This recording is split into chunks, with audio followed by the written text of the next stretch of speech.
Tanto para contar, por ejemplo, la del tipo de Puente Saavedra. En realidad ahora me parece importantísimo hablar del tipo de Puente Saavedra, un tipo a quien yo terminé sintiendo profundamente hermano, a consecuencia, supongo, de aquella vez cuando, olvidando esa especie de recato que siempre había tenido, fui a meter la nariz en esa zona tácitamente vedada de su piantadura. Hermano hasta las pelotas, me acuerdo que pensé esa vez, y también pensé que tenía que ir y decírselo. Pero eso inmediatamente después de haber mirado lo que no tenía que mirar, solo porque un ratito antes yo había bajado del colectivo en la avenida Maipú junto al Puente Saavedra, sin ninguna intención de ir a buscarlo, claro, y el tipo estaba allí, firme, como siempre, cocinándose al sol del mediodía, medio escondido detrás del puesto de diarios y transmitiendo. Pero voy a tener que contar bien. Voy a tener que decir bien qué hacía, cómo transmitía y qué cosas transmitía ese tipo de Puente Saavedra a quien yo alguna vez pensé que debí llamar hermano y a quien sin embargo nunca se lo dije, así como alguna vez tampoco le dije que quería que supiera que yo y el mundo estábamos recepcionando perfectamente y que sus importantísimos mensajes cabalgaban airosos por el éter y llegaban nítidos y ardientes y centelleantes de júbilo a los oídos de todos los hombres y las mujeres del mundo. Todas cosas esas que jamás me atreví a decirle al tipo de Puente Saavedra,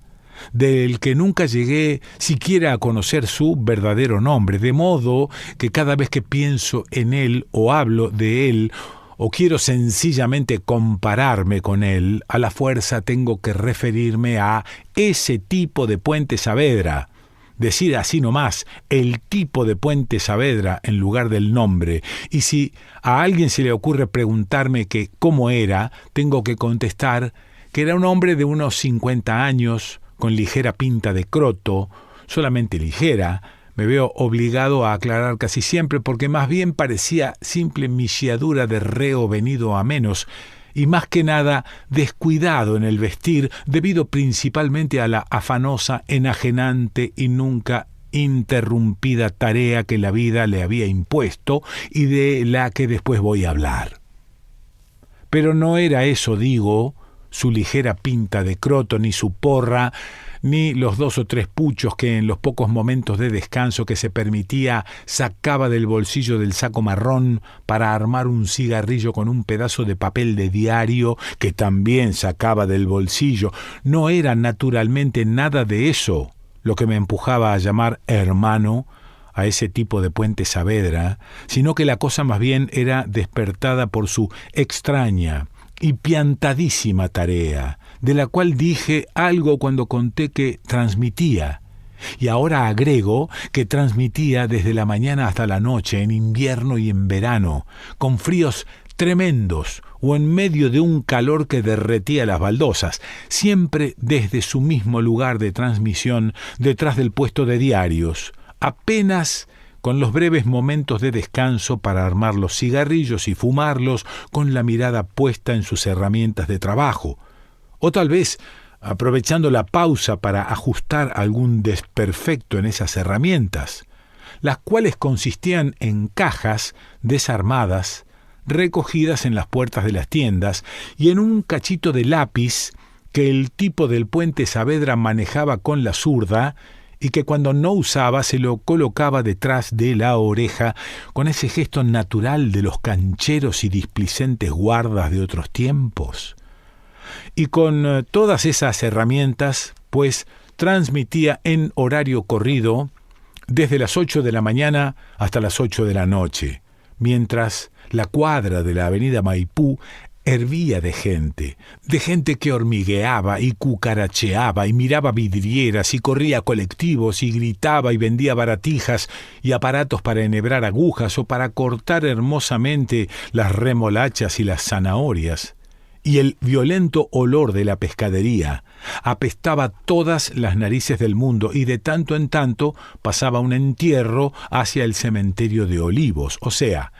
Mientras el universo entero burbujeaba y chisporroteaba a su lado, él, el tipo de Puente Saavedra, como ausente con aviso de toda esa hermosa, bullente y putañera vida de la avenida Maipú, transmitía sus mensajes, sus insistentes, emperrados y solitarios mensajes que escribía primero con el cachito de lápiz manejado con la zurda en uno de los cartones que había sacado del bolso, y que después, por medio del aparato transmisor, lanzaba a volar sobre los toboganes de las ondas hertzianas hasta llegar a los oídos de todos los hombres y las mujeres del mundo,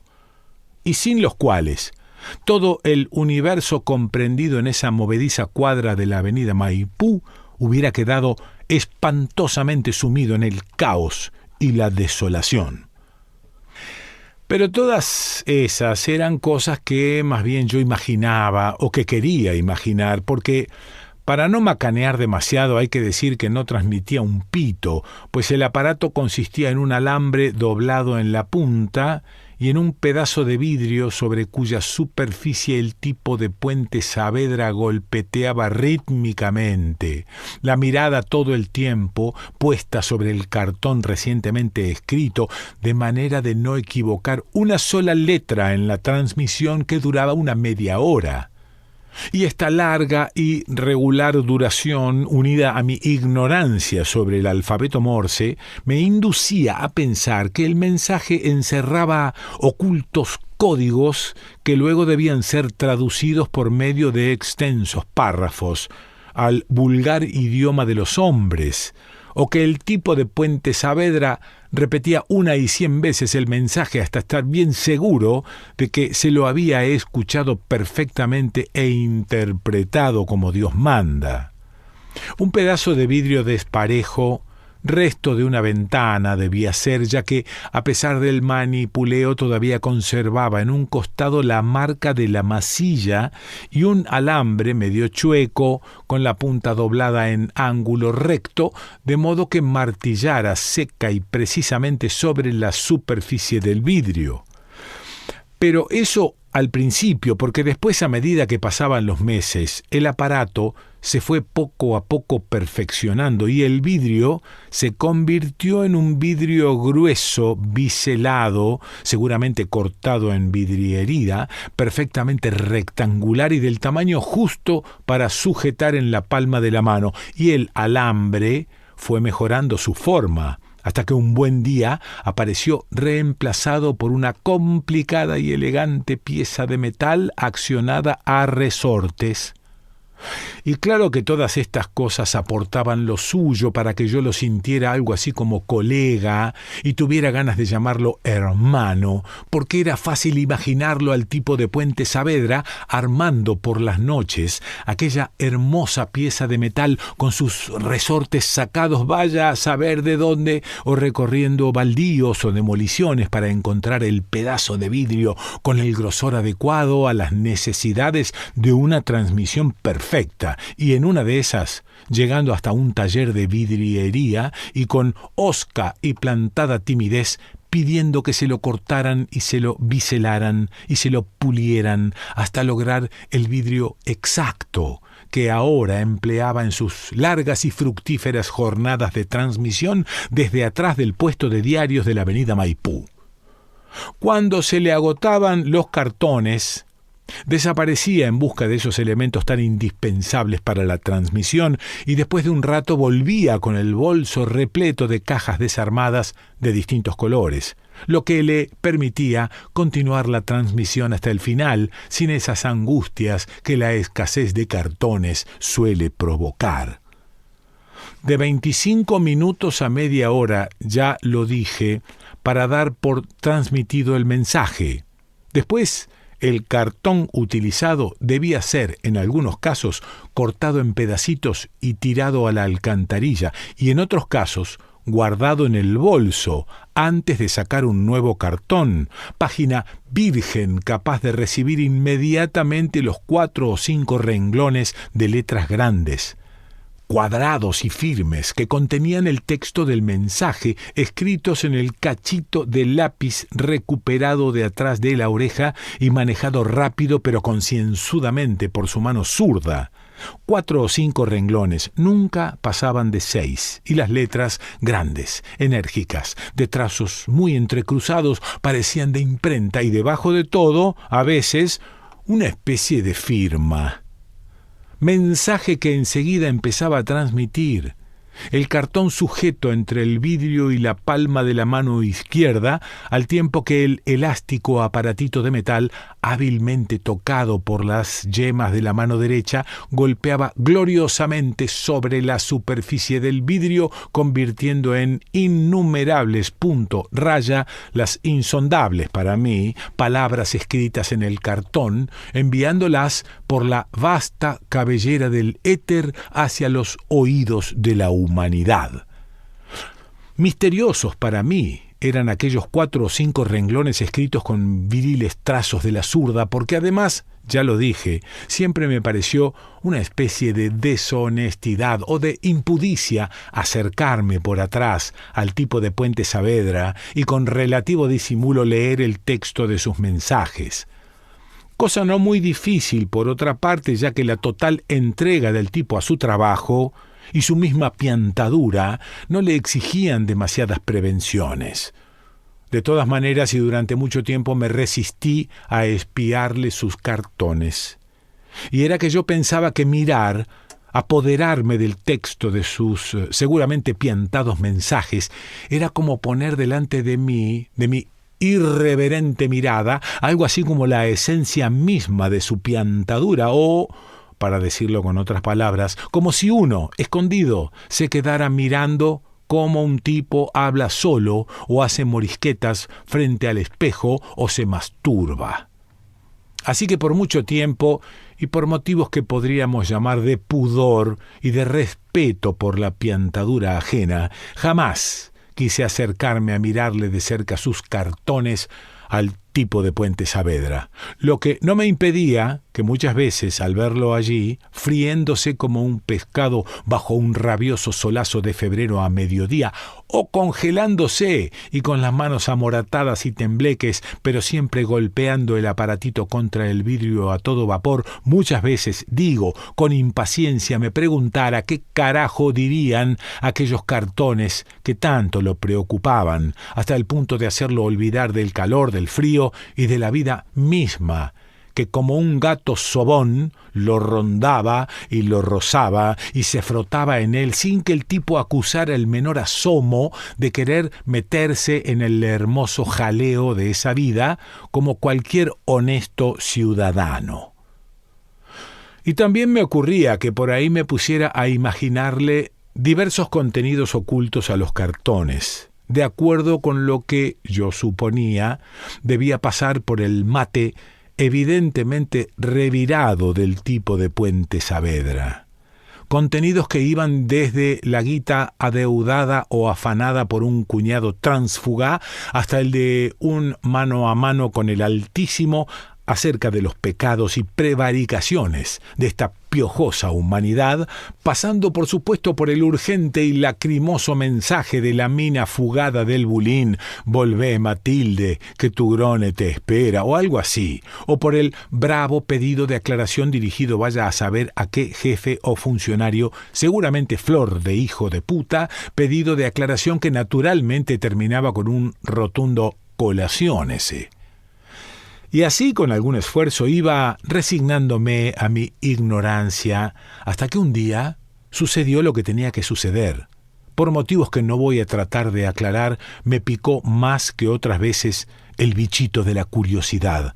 Durante unos minutos no le di la menor bolilla a eso del pudor y del respeto. Me acerqué como un ladrón y le eché al fin una ojeada a los misteriosos cartones. Me acuerdo que estábamos cerca de fin de año, en vísperas de Navidad o de Año Nuevo, y que la gente remolineaba como nunca por la avenida Maipú.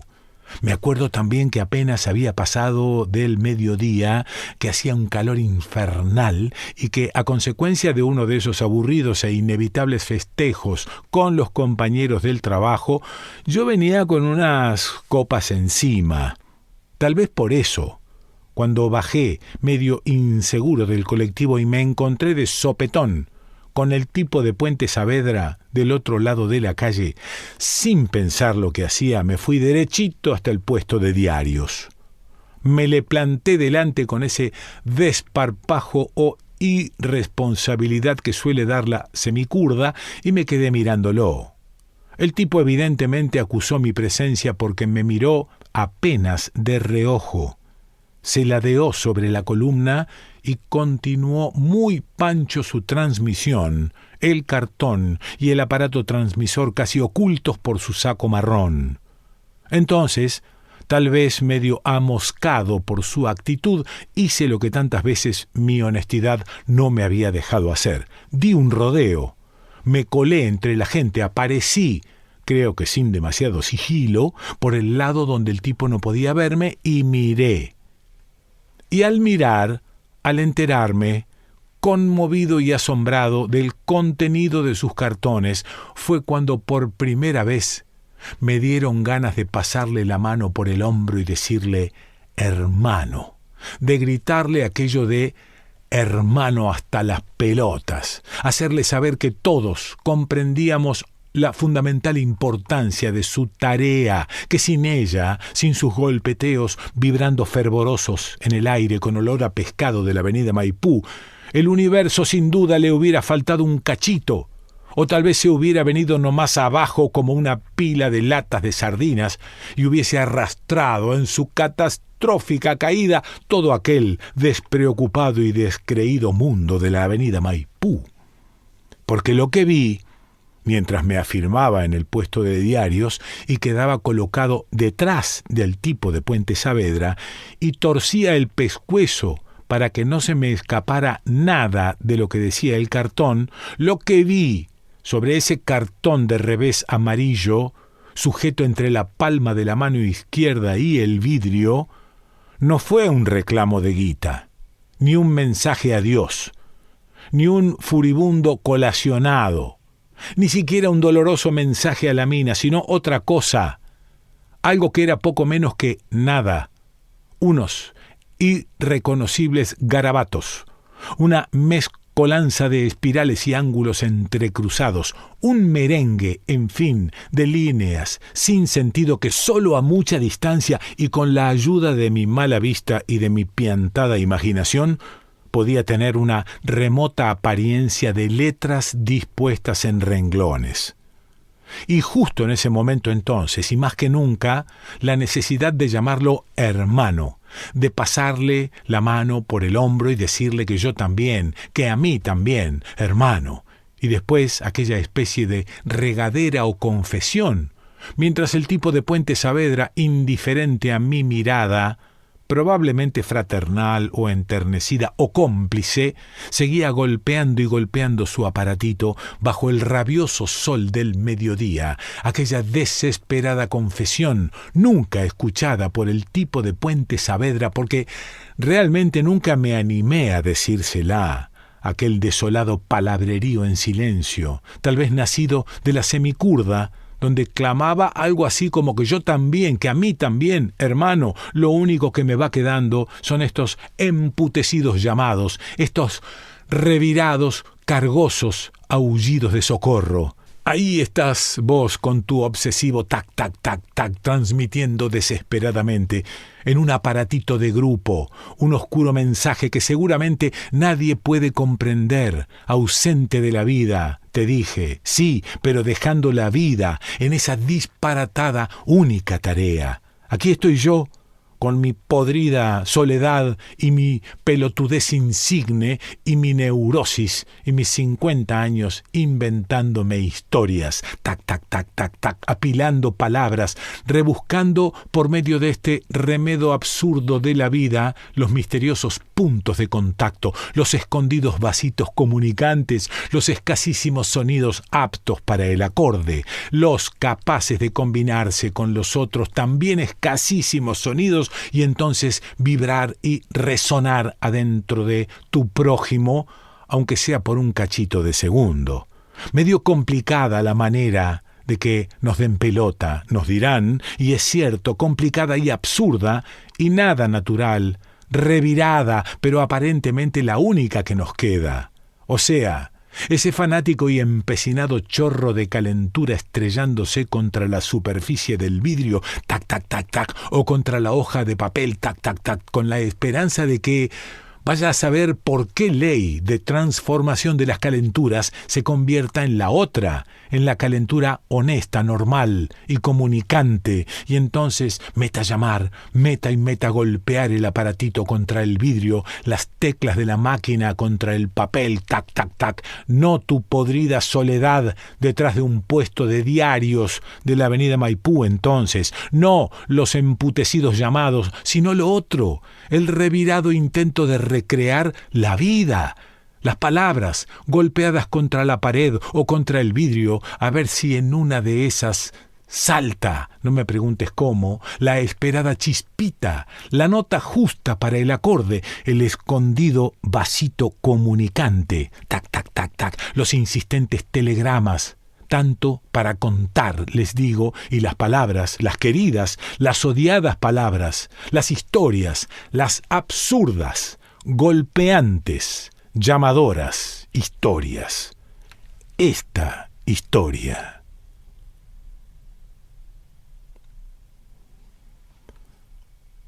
Umberto Costantini.